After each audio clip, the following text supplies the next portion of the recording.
Jika terus menurutinya, rasa takut itu tidak akan pernah hilang. Semakin hari, yang terjadi justru rasa takut itu akan semakin bertambah dengan berbagai macam dan berbagai alasan. Maka dengan cara bagaimanapun, kita harus bisa menaklukkannya agar rasa takut itu hilang, sehingga kita bisa dengan leluasa untuk berpetualang.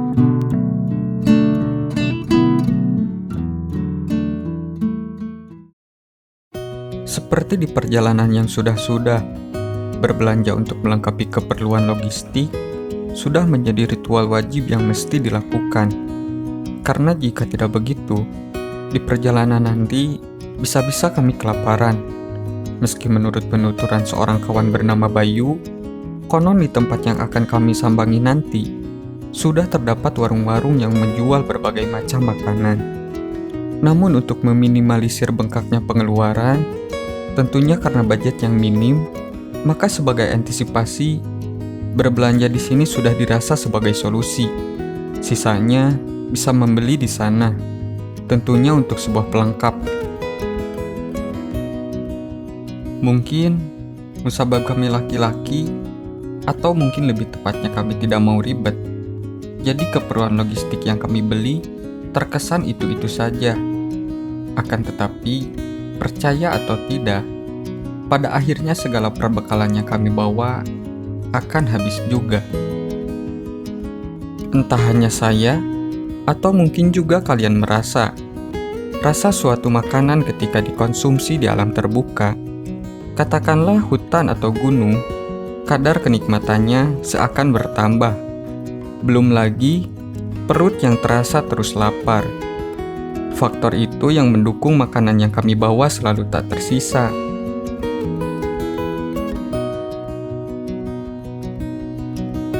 Seberes berbelanja, kami kembali ke tempat titik kumpul, kembali mengecek perbekalan, agar peristiwa seperti pendakian ke Gunung Putri tidak terjadi lagi.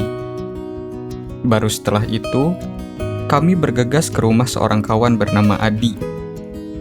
Musabab, setelah didiskusikan, akhirnya kami sepakat menjadikan rumah Adi sebagai tempat awal keberangkatan. Seperti yang sudah disepakati, kami baru akan memulai perjalanan pada pukul 4 sore. Meski waktu menuju keberangkatan masih lama, di sini kami sudah mulai berkemas, sambil kembali memastikan agar tidak ada yang kurang ataupun ketinggalan. Layaknya sekumpulan manusia pada umumnya, salah satunya selalu ada manusia badut penghibur, adalah Ajis, pemuda kekar yang sebenarnya hatinya sedang terkapar. Kecuali saya, mereka ini sekumpulan pemuda sakit hati yang sedang berusaha menghibur diri. Semoga perjalanan kali ini dapat mengobati.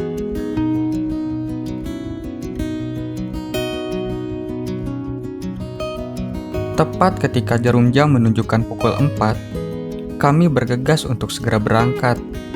Tentunya, kami pun tak lupa untuk berdoa terlebih dahulu, agar saat tiba nanti, dalam keadaan selamat.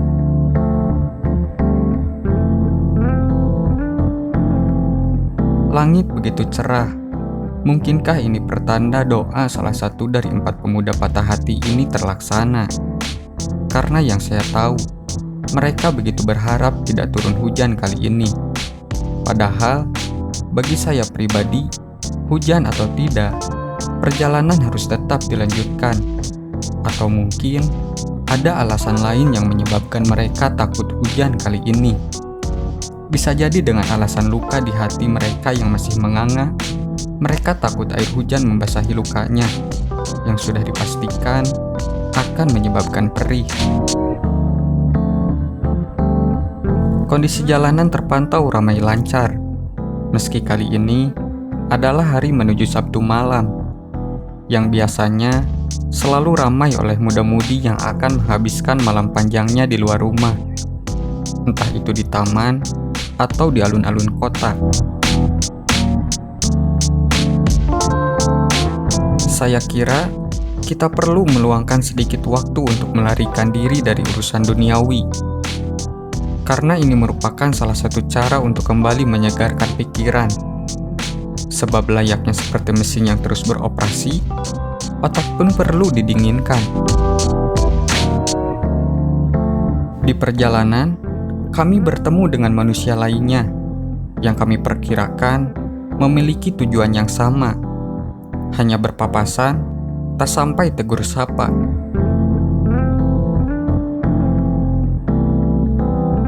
Langit mulai gelap, perjalanan sedikit terhambat, karena ada bagian bahu jalan yang longsor, sehingga kami harus membagi dan bergantian jalur dengan yang lainnya.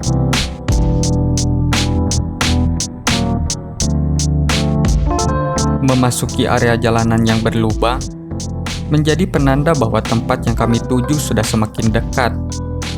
Karena ini merupakan jalan di tengah pemukiman, saya sarankan untuk tidak memacu kendaraan dengan kencang. Pelan saja, toh sebentar lagi akan segera sampai.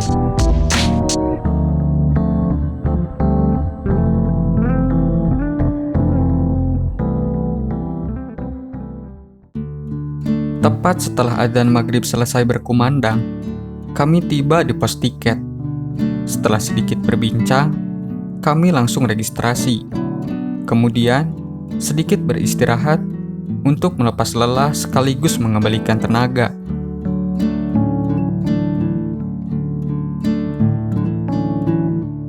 Setelah dirasa istirahat sudah cukup, kami mulai berjalan, menapaki satu persatu anak tangga yang berjajar sampai ke atas sana.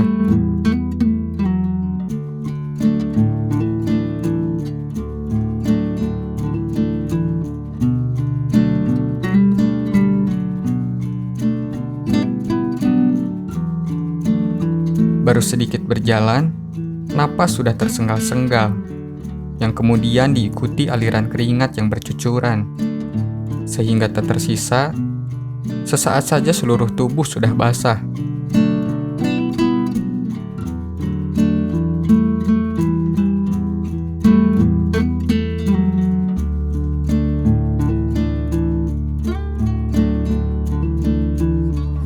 Jika sudah seperti ini, sebisa mungkin harus pandai mengatur langkah, agar tidak begitu lelah.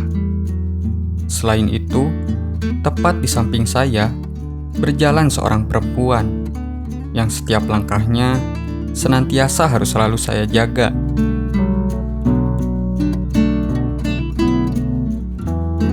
Mungkin inilah akibatnya, jika kita terlalu meremehkan sesuatu. Karena pada awalnya, kami menganggap perjalanan ini tidak akan semelelahkan ini. Sebab dari bawah, Bukit Pamoyanan terlihat begitu dekat. Akan tetapi, ketika mulai ditapaki, rasanya begitu melelahkan.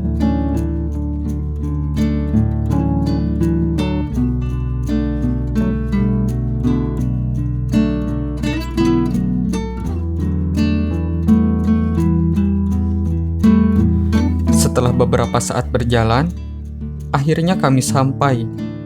Di sini kami langsung mencari tempat yang dirasa nyaman untuk mendirikan tenda. Setelah menemukan tempat yang nyaman, tanpa berlama-lama, kami langsung mendirikan tenda, agar bisa lebih cepat untuk beristirahat. Karena untuk kali ini kami akan memakai 2 tenda, seperti biasa, kami membagi tugas agar apa yang dikerjakan terasa ringan dan dari segi durasi tidak memakan waktu yang begitu lama. Karena selain agar cepat beristirahat, kami pun harus segera memasak, mengingat cacing di dalam perut sudah mulai merengek.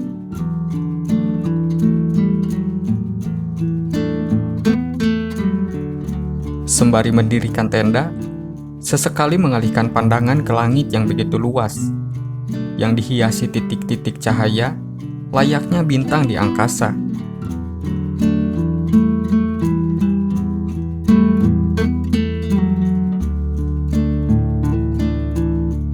Di kejauhan, terlihat warga lokal sedang menyalakan api unggun. Meski jaraknya cukup jauh, namun hangatnya sampai ke sini.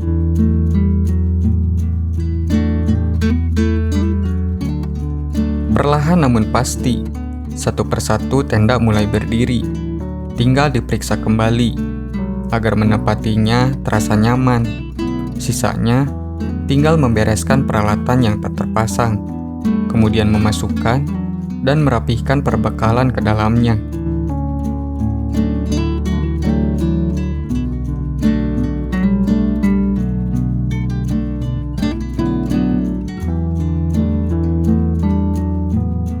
Musabab cacing dalam perut sudah tidak dapat untuk diajak berkompromi.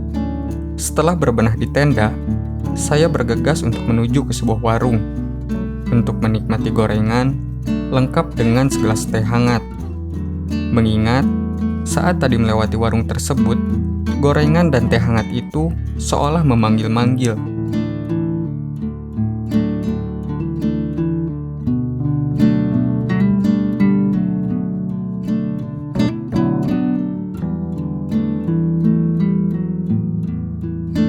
Setelah perut sudah sedikit terisi, saya kembali bergegas ke tenda dan mendapati kawan-kawan sedang memasak. Seketika, saya ikut bergabung dengan mereka.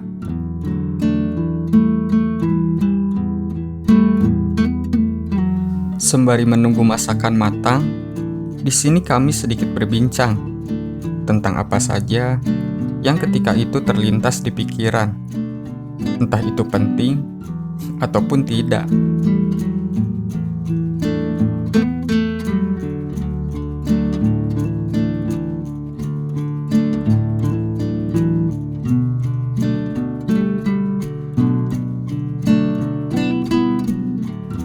Satu persatu, bahan makanan yang kami bawa mulai kami masak.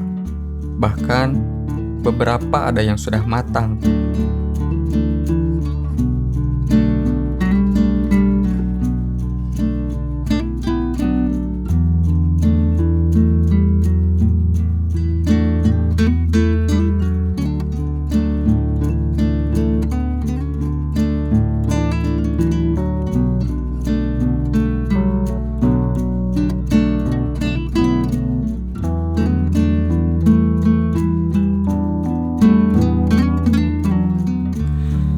Tiba-tiba saja angin kencang datang. Sesekali disertai kilapan cahaya yang kemudian disusul oleh suara petir yang menggelegar. Suasana yang tenang seketika saja menjadi tegang.